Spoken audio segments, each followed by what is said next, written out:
চৈত্র বৈশাখ নয়, শীতকালেই মাঠ ভরা পাকা বাঙ্গি।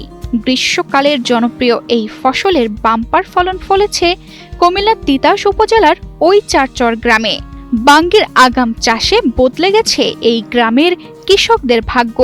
মৌসুমে যেখানে একটি বাঙ্গির দাম ছিল ১০০ টাকা, সেখানে সেই বাঙ্গি বিক্রি হচ্ছে ৫০০ থেকে ৬০০ টাকায়। এখন তো বাঙ্গি কোন, এখন তো এই দিনের বাঙ্গিগুলো অনেক মিষ্টি।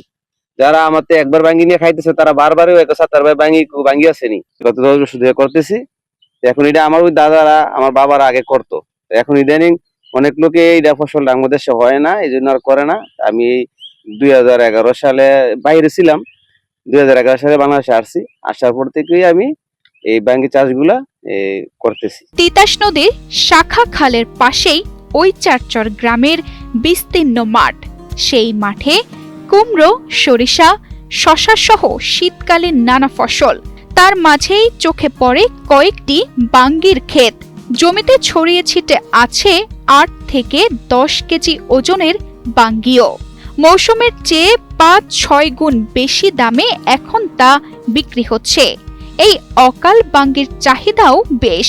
বাজারে নেওয়ার পথেই কারাকারি লেগে যায়। মোটামুটি ৬০-৬৫ করে আধগানে জমিনে বিক্রি হয়েছে। ৩০০-৪০০ টাকা পিস বাঙ্গি বেচা হয়েছে একটা। সত্তার মিয়া বলেন, আগে আমাদের বাপ দাদারা মাটিতে বীজ বুনতেন, এবার তিনি চারা তৈরি করে জমিতে লাগিয়েছেন। ব্যবহার করেছেন জৈব সার। নতুন পদ্ধতিতে চাষ দেখে অনেকেই হাসাহাসি করছেন। তিনি ৩০ শতক জমিতে আগাম বাঙ্গির চাষ করেছেন। প্রতি শতক জমিতে খরচ হয়েছে ৫ থেকে ৬ হাজার টাকার মতো। এই পর্যন্ত বিক্রি হয়েছে প্রায় ৭৫,০০০ টাকা।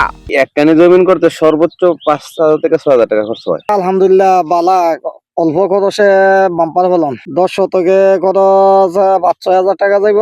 কৃষি অফিসের পরামর্শেই এই সফলতা।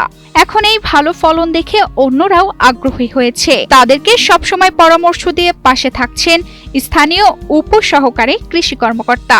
ওনাকে দেখে এবছর আরো ৩ থেকে ৪ জন কৃষক এই বাঙ্গি করেছে। আর এই টোটাল ওইচারচরে প্রায় ১০ বিঘা জমিতে বাঙ্গির আবাদ হয়েছে এবছর। আমরা কৃষি বিভাগ থেকে ওনাদেরকে কারিগরি সহায়তা প্রদান করেছি, বিশেষ করে পোকার আক্রমণ যেন না হয় সে কারণে ইমিডাক্লোরপিড কীটনাশক ব্যবহার করতে বলেছি। পাশাপাশি ওরা রাসায়নিক সারের পরিবর্তে ওরা জৈব সার ব্যবহার করেছে, যার কারণে এটি স্বাস্থ্যসম্মত এবং পরিবেশ বান্ধব কৃষিতে রূপ নিয়েছে। তানজিদা রহমান, ইনায়া, বাংলাদেশ প্রতিদিন।